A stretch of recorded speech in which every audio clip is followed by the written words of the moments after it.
За дэлхийн нийтээрээ ер нь тэгээд онлайнаар бараа таваараа захиалаад тийм ээ хөргүүлээд ингээд үндсэндээ сурчлаа. За үүнийг дагаад бол энэ үндэстэн дамсан тийм үү тээвэр логистикийн асар том зах зээл бий болчлоо.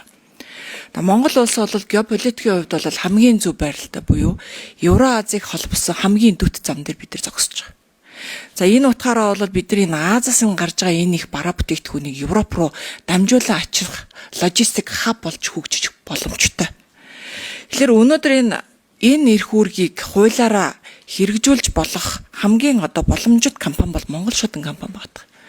Тэгэхээр өнөөдөр Монгол шуудан компани хуулиараа боломжтой ч гэсэн өнөөдөр энэ менежмент, өнөөдөр энэ цаг хугацаатай уралдаж байгаа энэ олон улсын стандарт шаардлаганд хүрч чадахгүй байна. Яг тэгэхээр энэ компани 34% нь хувийн компаниуд байдаг. Хувьцаат компани 66% нь төрийн компани байна. Төрийн энэ том бүтц чи хөдөлж өгөхгүй. Хувийн компаниуд хөрөнгө оруулалт хийгээвч энэ 66% хөдөлгөхгүй байгаа.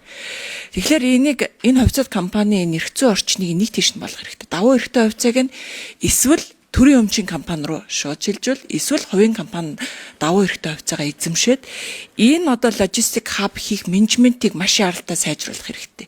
Ингэж бид нар Аз Европыг холбосон энэ логистик төв энэ тээвэр логистикийг Монгол улс барьж авах ёстой. Айс бөгөөс бид нар энэ тээвэр логистикийг хийж гүйцэтгэх хувийн компаниудыг ажиллах эрхцэн орчныг сайжруулах ийм шаардлагатай момент төр иржээ. Цаг хугацаа бол байнга бид нартай уралдаж байгаа. Өнөөдөр бол бидний өрсөлдөгч улс орнууд Казахстан байна, Турк байна, Евразийг холбосон энэ бүс нутгууд байна. Бид нар бол бүс нутгийн хувьд хамгийн ойрхон байгаад идэг. Гэтэл энэ бодлогоороо ингээ хоцроод иж болохгүй байна.